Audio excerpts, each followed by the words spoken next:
누가 나를 쳐다보면 나는 먼저 나를 두 개의 나로 분리시킨다. 다른 나는 남들 앞에 노출되어 마치 나인 듯 행동하지만 진짜 나는 몸속에 남아서 몸 밖으로 나간 나를 바라본다. 그때 나는 남에게 보여지는 나와 나 자신이 바라보는 나로 분리된다. 안녕하세요. 반갑습니다. 이충훈입니다. 2025년 을사년 새해가 밝았습니다. 푸른 생명력과 지혜를 가진 뱀의 해로 끝없는 변화와 성장이 기대되는데요. 잠시 힘에 붙여 속도는 느려지더라도 멈추지 않고 끝내 나아갈 2025년의 첫 페이지로 은희경 작가를 초대했습니다. 더 나은 세상을 꿈꾸게 하는 마법, 우리 삶을 향해 끝없는 질문을 던지는 은희경 작가의 이야기로 함께하시죠. 안녕하세요. 반갑습니다. 네, 안녕하세요. 네, 작가님께서는 워낙 작품 활동도 하시고 강연도 다니시느라 전국 곳곳을 누비고 있잖아요. 올해는 또 어떤 계획으로 멋지게 또 삶을 열어갈까도 궁금하기도 하고요.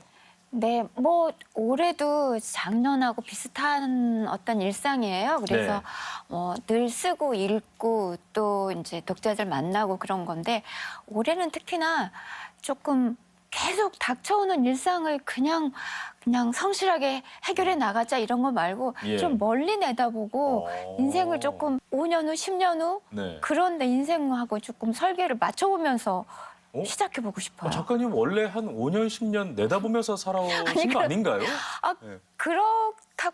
그렇게 하고 싶지만 그래도 일상이 막 이렇게 물밀듯이 오니까 맞아요. 네, 막 이렇게 하나하나 이렇게 수행하는 것 같이 인생을 살기가 십상이거든요. 그러다 보면은 내가 어디로 가고 있는지 그 먼 방향을 안 보는 것 같아요. 그래서 조금 이렇게 앞만 보고 이렇게 달리는 게 아니라 고개 들어서 내가 가야 할 방향도 좀 봐야 되겠다. 이런 생각을 하면서 왔어요. 네, 알겠습니다. 작가님께서는 우리 지역에서 나고 자랐기 때문에 더욱더 뜻깊은 고장이 아닐까 싶은데 또 오랜만에 내려오시니까 어떠세요? 네, 저는 초등학교 때까지 전북 고창에서 이제 태어나서 살았고 맞아요. 중고등학교를 전주에서 다녔는데요. 제가 고향에 그래도 자주 가지 못하는데 고향에 가면은 깜짝 놀라는 게 산의 능선이 너무 편안해요. 눈에 익고. 마치 제 홍채에 새겨져 있는 것 같이 딱 보면은 마음이 편안해지는 걸 보고서 사람이 그 어떤 산천에서 태어난 존재구나 이런 걸 느낄 때가 있어요. 네. 그래서 그런지 작가님께서는 고향을 배경으로 한 작품도 쓰셨습니다. 새해 선물이라는 작품인데 어떤 내용인지 간단하게 이야기를 들어볼까요?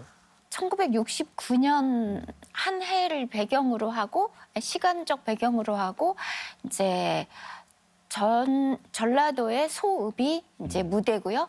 주인공 화자는 12살 소녀인데 12살 소녀가 나는 이 세상을 너무 잘 알아서 더 이상 성장할 필요가 없어. 하고 이렇게 얘기하는 그 주인공이에요. 그래서 그 주인공 소녀가 가족들과 이웃들을 관찰하면서 세상에 대한 어떤 통찰이라고 할까요? 어떻게 보면은 굉장히 시니컬한 시각으로 그 시대를 조금 재현해봤다고 할까요? 재미있는 소설입니다. 네, 알겠습니다. 그러면 그 첫 작품이기도 하잖아요, 작가님. 작가님께서 쓰신 그 책을 배경을 이제 고창으로 한 것과 뭔가 나는 이 소설을 자전적 소설로 좀 써야겠다라는 그런 마음이 엉켜서 그 작품이 나온 건지 그 배경이 좀 궁금합니다. 그런 작품을 쓰게 된 배경. 저는 사실 이제 소설가 된 지 30년이 딱 되는 해인데요. 제가 35살에 작가가 됐거든요. 그 당시에는 조금 늦은 나이에. 그래서 저는 작가가 되기 직전의 인생하고 작가가 된 직후의 인생이 제가 살아온 그 제 삶에서 가장 대비가 되는 삶인 것 같아요. 그때까지 작가가 되기 전까지 저는 굉장히 규범적인 삶을 살았고요. 그리고 이제 한국에서 그 사람을 평가하는 기준 있잖아요. 어떤 정상성, 또 어떤 것을 갖춰 나가야 되는 삶의 궤적 이런 거에 굉장히 충실하게 성실하게 맞추면서 이제 숙제하듯이 그렇게 살았는데 제가 싫어하는 인간으로 열심히 살고 있는 거예요. 저는 그 규범이라는 거, 사람들이 만들어 놓은 정상성이라는 것에 동의하지를 않았어요. 그렇지만 저는 거기에 맞는 사람이 되기 위해서 열심히 산다는 거죠. 예. 그래서 왜 나는 이런 삶을 살고 있을까? 이런 질문이 저를 소설가로 만들었기 때문에 저의 작품은 저로부터 시작할 수밖에 없었던 것 같아요. 많은 작가님들하고 대화를 해보면 글을 쓴다라는 것은 나를 발굴하는 일이다라고 얘기를 하는 것들이 일맥상통하는 것 같습니다. 작가님도 네. 이제 그러한 마음과 경험으로 이제 작품을 써 내려가셨는데 소설 속에 진이라는 인물과 작가님의 어떤 삶이 좀 맞닿아 있는 것 같기도 하고 네네. 일부러 그렇게 좀 유념해서 작품을 쓰신 건지도 궁금하기도 제가 하고요. 제일 잘 쓸 수 있는 이야기니까요. 네. 그리고 그게 이제 그 시대적 배경, 공간 배경 이거는 제가 다 직접 겪어본 맞아요. 어떤 이야기지만 네. 주인공의 그 캐릭터는 제가 분명 아니죠. 예, 저는 이제 굉장히 규범적으로 그 모범적인 그 틀 속에서 사유하는 삶이었고 그 진이라는 인물은 그거를 벗어나려고 하는 인물이니까요. 그리고 이제 저는 어쨌든 그 이른바 정상적인 가정에서 부모의 사랑을 받고 자랐지만 진이라는 이제 주인공은 그런 어떤 결핍 속에서 세상을 보는 그 자기만의 살아가는 방식을 발견해야 되는 인물이기 때문에 예. 그런 점에서는 달랐지만 어쨌든 저의 내면에 있었던 표출되지 않은 저였던 것 같아요. 그래서 저는 어릴 때 제가 읽어왔던 책들 그리고 어릴 때 제가 어른들을 관찰하면서 느꼈던 어떤 위선이나 또 세상에 이렇게 가르쳤는데 왜 세상은 정반대로 가고 있어? 하는 어떤 그런 의문 같은 것들이 예. 결국 제 속에 또 다른 저를 만들어서 그렇게 규범에 맞게 살아가는 저한테 이게 네 인생이 맞아? 계속 질문하게 했던 것 같아요. 그래서 결국 저는 질문하는 저를 꺼내갖고 소설가가 된 것 같아요. 그래서 제 소설이 다정하거나 뭐 친절하거나 따뜻하지 않고 계속해서 이렇게 살고 있는 게 맞을까? 질문하고 이게 과연 너한테 행복을 주는 것들이야? 뭐 이런 것들을 자꾸 질문하게 한다고 생각합니다. 30대 중반에 이제 두 아이를 키우는 가정주부였다가 작가가 된 것에 대해서 많은 분들이 비결이 뭐냐 뭐 이런 식으로 질문을 하시는데 한마디로 말할 수는 없겠지만 저는 저 자신에 대한 애정과 존중을 잃지 않았기 때문이라고 생각해요. 다수의 세계, 이 안전망 속에서 살고 가족들을 보살피는 것을 제 인생이라고 생각했어요. 근데 그런 저 자신이 너무나 마음에 들지 않은 거예요. 왜냐하면 제 마음속에는 어떤 불온함이 있었거든요. 이 세상은 왜 이런 식으로 부조리하게 굴러갈까? 왜 이렇게 부당한 일들을 사람들은 당해야 될까? 그런 질문들이 있는 한은 그렇게 틀 안에서 안전하게 살고 있는 제가 좋아질 수는 없었어요. 이게 나를 위해서 이렇게 살아서는 안 될 거라고 생각했어요. 예. 좀 더 나를 행복하게 만들어주자. 그럼 나는 언제 행복한가? 그걸 좀 알아보자. 이런 생각으로 글을 썼고요. 결국 그런 질문들이 지금까지의 저의 자존심을 지켜주는 것 같아요. 그래서 글을 읽는 것, 글을 쓰는 것, 자기가 원하는 삶을 상상하는 것, 그런 것들이 결국 자기 자신을 행복하게 만들어주는 일이 아닌가. 그런 얘기를 소설 속에 또 쓰고 있습니다. 많은 작가님들이 집필할 때 그 고통은 이루 말할 수 없다라고 얘기를 또 하기도 하고 합니다.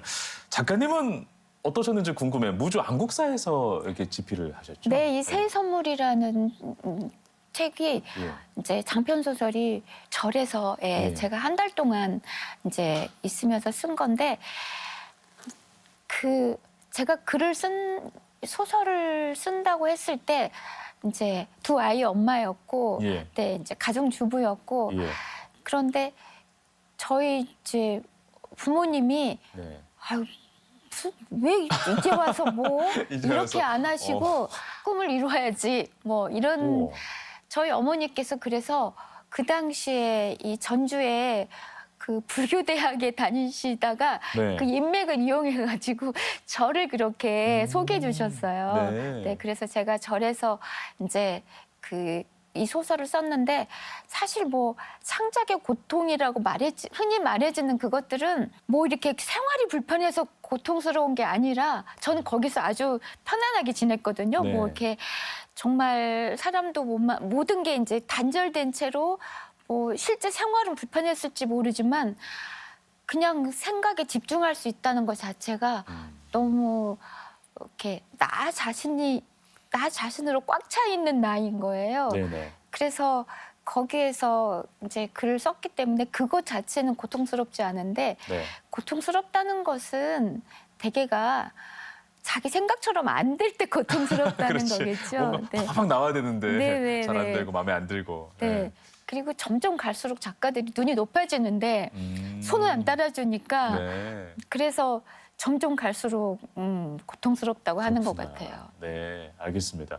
왜 그 작가님들 만나보면 운이 따른다고 하잖아요. 네. 그 작품에 운이 따른다라는 이야기인데 새해 선물은 참 작가님에게는 남다른 작품이라는 생각이 드는 것이 2022년에는 100쇄를 찍었습니다. 야, 이거 정말 네네. 대단한 일이거든요. 그러니까 1995년 1쇄에서 27년 만의 일인데 네. 그러니까 100편을 한 게 아니라 1쇄가 매진되고 2쇄가 매진되고 맞습니다. 다 매진이 돼서 100쇄까지 이렇게 찍었다는 겁니다. 네, 이거는 네. 정말 엄청난 일이잖아요. 네, 저도 네. 놀랍죠. 네. 예. 제가 처음 책을 냈을 때 제일 두려웠던 게 이걸 누가 읽는단 말이야. 이거 그냥 내 생각, 어떤 한 사람의 그냥 지금까지 이렇게 살고 있는 어떤 평범한 한 사람의 생각인데 이거를 누가 대체 읽는단 말이야. 네. 그렇게 생각을 했고 아무도 안 읽어줄까 봐 그게 좀 걱정됐어요. 저는 궁금한 게 그게 어찌 보면 첫 작품이고 보통 첫 작품이면 자긍심이 듬뿍 들어가 있는 작품이기도 하지만 나중에 세월이 흘러서 보면은 뭔가 되게 습작 같기도 하고 내가 이 표현을 왜 이렇게 했지? 약간 좀 세련되지 못했는데? 약간 이런 생각이 들기도 하고 또 한편으로는 그 시절로 그 느낌으로 나는 왜 지금 못 쓰지? 약간 이런 복잡한 마음이 막 들 것 같기도 해요. 네. 지금 바라보면 어때요? 너무 정확한 말씀이세요. 네, 그래서 이 첫 작품인데 제가 지금까지 17권의 책을 냈습니다. 30년 가까운 동안에. 네. 네. 그런데 아직도 대표작이 첫 책이에요. 그러면 제가 그리고 지금도 독자들이 가장 관심을 가지는 게 그 책이고 그러면 저는 작가로서 30년 동안 내가 해온 건 뭐란 말이냐 이런 생각을 또 할 수가 있거든요. 그리고 그러네, 또. 저는 그냥 작가님 제일 잘 썼다고 생각하는 책이 뭡니까? 그러면 저는 준비된 대답이 있어요. 최근작입니다. 최근작, 최신작. 왜냐하면 저는 점점 잘 쓰고 있기 때문에 이렇게 말할 정도로 항상 어떻게 하면 어떤 게 좋은 소설일까? 어떻게 하면 그런 걸 쓸 수 있을까가 저의 첫 번째 관심사거든요. 인생에서. 그런데 그런 태도로 30년을 살아왔는데 아직도 첫 번째 책이 대표작이다. 할 때 약간의 좌절감 같은 것도 있거든요. 네. 물론 영광을 안겨다 준 작품이긴 하지만. 근데 지난번에 100쇄를 제가 100쇄를 이제 기점으로 개정판을 냈어요. 네. 그래서 그때 천천히 읽어보니까 에너지가 있더라고요. 그러니까 그 당시에 제가 정말 내 인생에서 제일 내가 싫었던 시기에 나로부터 벗어나려고 하는 어떤 간절함. 나는 왜 내가 원치 않는 인간이 되어서 그 인간이 되기 위해서 이렇게 열심히 사나. 스스로에게 했던 때 그 간절함이 너무 잘 담겨 있어요. 저는 그 간절함이 모두에게 있다고 생각해요. 이게 정말 나를 행복하게 만들었을까? 이런 생각을 가진 분들이 제 새해 선물이라는 책에서 공감을 많이 하셨던 것 같아요. 그렇군요. 이때 이 소설의 배경인 60년대 말 70년대 이때는 경제개발 시대이고 또 그리고 가족주의 전통이 강해서 가부장적인 그 규율이 강했고 또 또 군사 정부 시절이 일상생활까지 그런 군사 문화가 들어와 있고 예. 이런 시기에서 특히 이 여성이나 소수자들의 이제 그 지위가 너무나 약했고 맞아요. 그런 사회를 제가 그런 사회 안에서 뭔가 이런 불합리한 것들이 왜 이렇게 사람을 상처 주는가 이런 질문을 했을 때 비슷한 생각을 가진 분들이 거기에서 많이 좀 공감을 하셨던 것 같아요.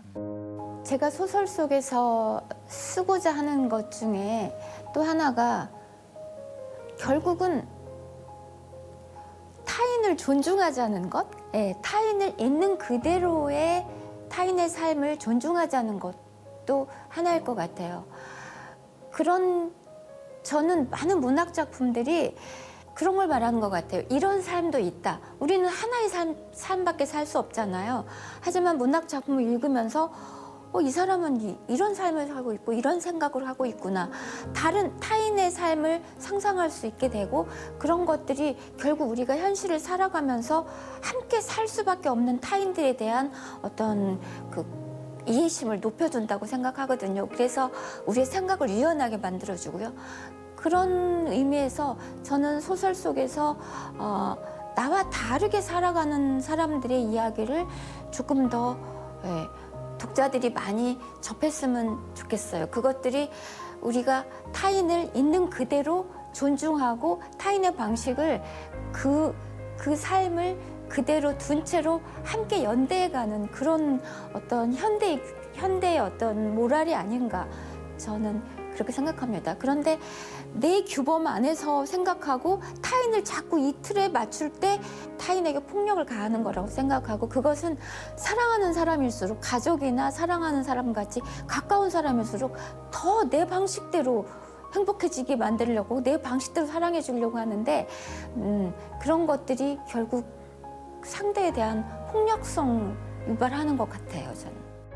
백수의 그 특별판이 나왔잖아요. 네.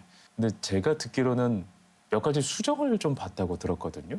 네, 근데 네. 보통 수정 작업을 하면 원작을 훼손시킬 수도 있어서 보통 네, 안 네. 하거든요. 근데 맞아요. 수정을 어떤 부분에 했는지도 궁금하고 왜 그런 용기를 또 내셨는지도 궁금하기도 하고.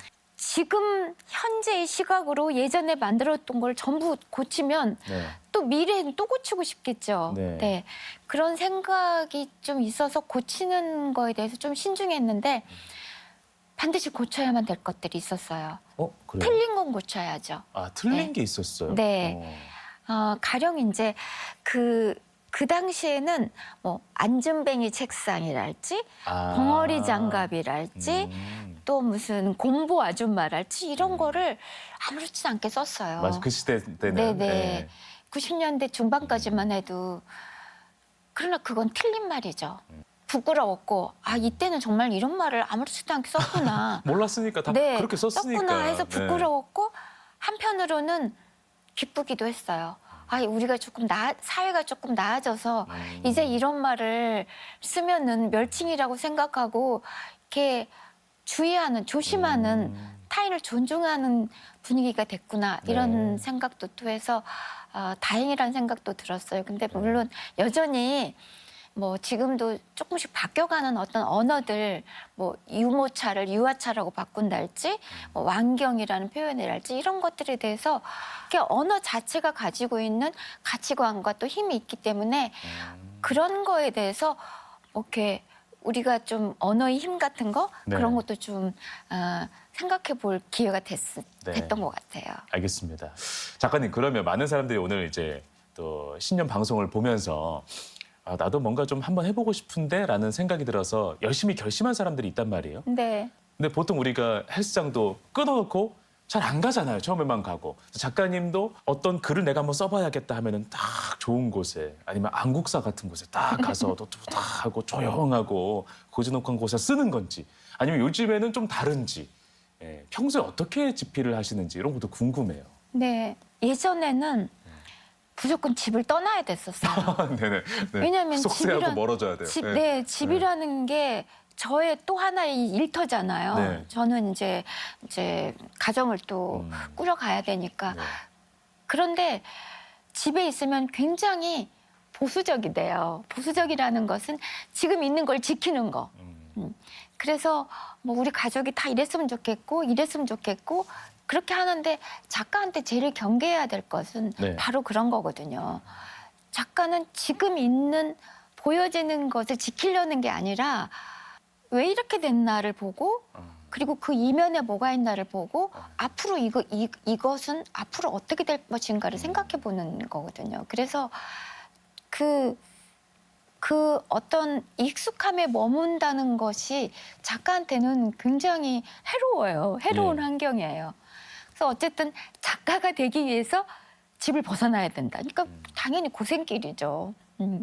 그래서 낯선 곳에 가야 뭔가 이제 긴장도 되고 내가 작가가 되는 거예요. 작가는 이 세상의 질서 위에서 자기가 세상을 보는 어떤 권능이 있다고 저는 생각하거든요. 네. 이 규범 안에서 보지 않고 벗어나서 봐야 되기 때문에 네. 틀 밖에서 그래서 일단 집을 벗어나야 됐었어요. 네. 그런데 이제 제가 이제 20년 넘고 막 이러니까 나이도 들고 너무 그 고생을 이제 하기가 싫어진 거예요. 예. 그래서 어떻게 하면은 크게 안 벗어나면서 조금 내가 그 규범에 얽매이지 않는 그런 작가로서의 어떤 그런 기상을 가질 수가 있겠나 생각을 하다가 그냥 어떤 익명성이 보장되는 어떤 이제 카페에 가서 쓰고 있어요. 네. 작업실 이제 지금은 어떤 집에 아무리 좋은 책상을 마련해줘도 학생들도 뭐 독서실 가야 되잖아요. 네, 네. 네. 그래서 집에서 가까운 카페나 뭐 낯선 장소에 가기도 하고 어쨌든 일단은 좀 낯선 장소에 가야지 네. 뭔가 안 쓰던 근육처럼 하지 않았던 생각들이 네. 조금씩 가동되는 것 같아요. 네. 알겠습니다. 현역 작가로서도 또 여러 가지 많이 시도도 하고 여전히 수식어로 젊은 작가라는 수식어가 붙어요, 작가님. 어떻게 느끼세요? 젊은 작가라고. 근데 너무 충분히 젊으시고. 네. 제가 지금 올해로 30년째이기 때문에 예. 작가가 된 지 그 어떤 자연적인 의미로는 전혀 그게 아니지만 사실 문학에 젊은 문학, 나이 든 문학은 없다고 생각해요. 그러나 작가로서 분명 젊은 작가와 나이 든 작가는 있겠죠. 네. 근데 저는 그런 구분보다는 그냥 현재의 작가이고 싶어요.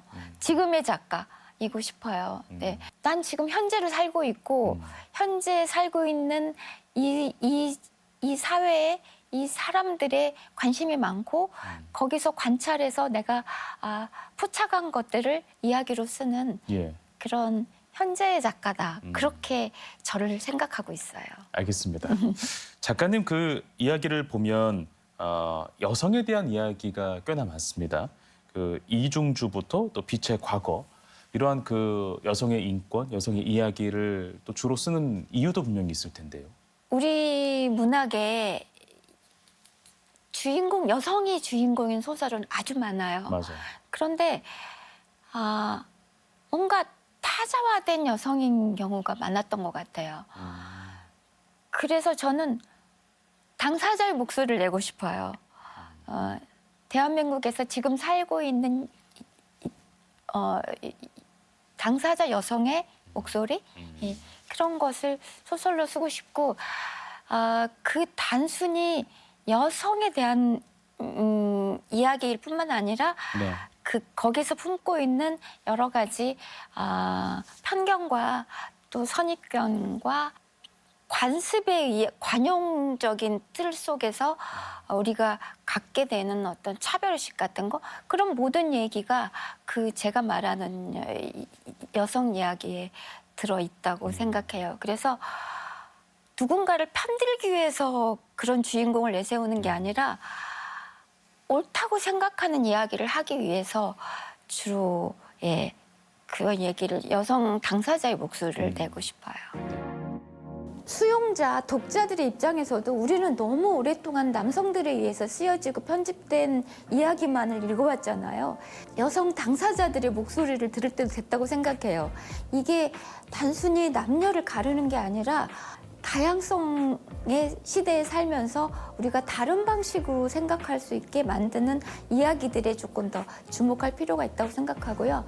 저는 여성의 이야기를 쓰는 것이 정말 우리가 질문해야 될 많은 것들, 뭐 계급적인 얘기도 있고 또 인권에 대한 얘기도 있고 환경에 대한 얘기도 있고 전쟁에 대한 얘기도 있지만 그 모든 것을 일상생활 속에서 부딪힐 수밖에 없는 문제로 수렴되는 게 바로 여성 문제라고 생각을 하거든요.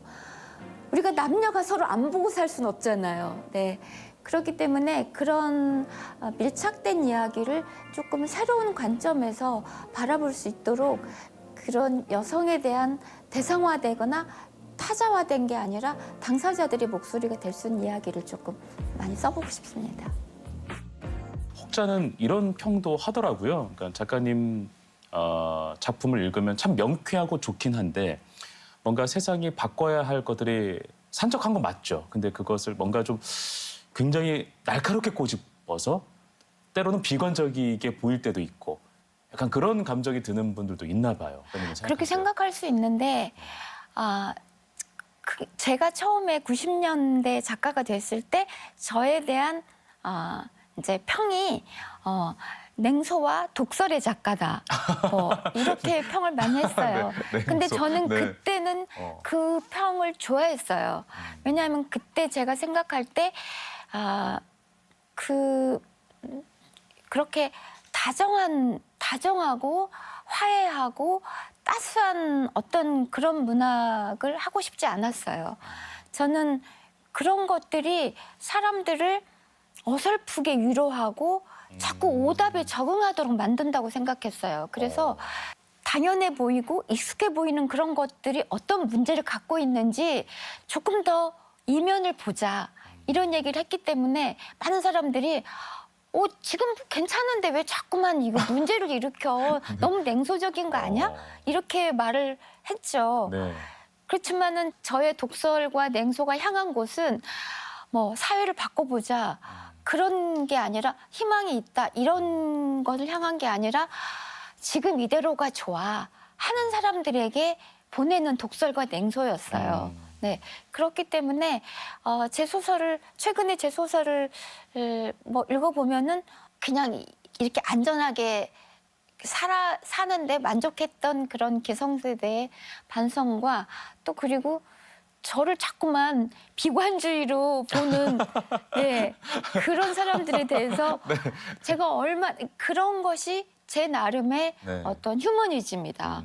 인간을 너무나 막 이렇게 인간은 아름다운 거야 이러면은 그렇게 되게 힘들잖아요. 근데 인간은 굉장히 부족하고 초라한 존재고 이기적인 존재지만 그런 자신에 대해서 알고 인정하고 좀 더 나은 인간이 되려고 노력할 때 인간다움이 있다. 저는 그런 얘기를 계속 쓰고 싶어요. 그래서 처음에 인간을 너무 이렇게 그릴 수밖에 없어 하는 사람에게 더 읽어보세요 하고 말하고 싶은 거죠. 알겠습니다. 무조건적인 따뜻함, 다정함이 아니라 통찰력 있는 다정함과 따뜻함이 있어서 작가님께 더 마음이 가는 것 같아요. 앞으로도 여전히 뭐 문학을 통해서 많은 이들에게 또 힘을 또 전해주실 텐데요. 올해 계획이 궁금해요. 활동으로는 구체적으로 어떤 것들을 또 계획하고 있는지도 궁금하기도 하고요. 장편 소설을 문예지에 연재하고 있거든요.